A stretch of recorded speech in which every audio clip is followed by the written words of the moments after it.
18 ও 19 জুলাই সুন্দরবনের গোসাবা অঞ্চলের ওম শান্তি লজে অনুষ্ঠিত হলো এক অনন্য সাহিত্যিক মিলন উৎসব, 2 দিনের কবি সম্মেলন ও পৃথিবীর সংসার পত্রিকার শুভ উদ্বোধন। এই অনুষ্ঠানের আয়োজনে ছিল চেতনা কালচারাল ক্রিয়েটিভিটি, ওমেন সোসাইটি ও সহযোগিতায় পরিবেশ সংস্থা গ্লোবাল গ্রিন ফোর্স। পত্রিকার উদ্বোধন করেন বিশিষ্ট কবি ও সাহিত্যিক যশোদানন্দ গোস্বামী। অনুষ্ঠানে গ্লোবাল গ্রিন ফোর্সের হুগলি জেলা সভানেত্রী তপতী মাইতি সম্মাননা প্রদান করেন বহু কবি ও শিল্পীদের। বিশেষ সম্মাননায় ভূষিত করা হয় সুন্দরবনের আদিবাসী ঝুমুর মাদল সম্প্রদায়ের প্রতিষ্ঠাতা মনোরঞ্জন সর্দারকে। প্রায় 20 জন কবিকে সম্মাননা দেওয়া হয়। পাশাপাশি নৃত্যশিল্পী ও সঙ্গীত শিল্পীদের হাতে তুলে দেওয়া হয় মেমেন্টো, সার্টিফিকেট এবং পৃথিবীর সংসার পত্রিকার একটি করে কপি। এই সাহিত্যিক ও সাংস্কৃতিক মিলনের মাধ্যমে সুন্দরবনের মাটিতে তৈরি হলো এক চিরস্মরণীয় মুহূর্ত।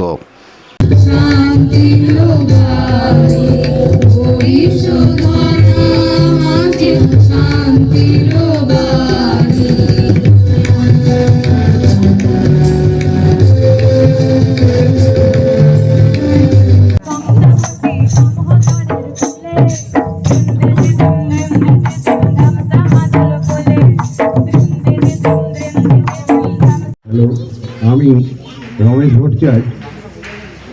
আমি সুন্দরবনে বেড়াতে এসে এরকম একটা মনোজ্ঞ অনুষ্ঠানে আসতে পেরে নিজেকে ধন্য মনে করি। আর তার সাথে পৃথিবীর সংসার বলে একটি বই আজ উদ্বোধন হলো। সেই উদ্বোধনে নিজেকে পার্টিসিপেট করার জন্য অবশ্যই নিজেকে ধন্য মনে করছি। আপনারা সবাই ভালো থাকেন, এই বই আরও উন্নতি করুক এই কামনা করে সদস্যরা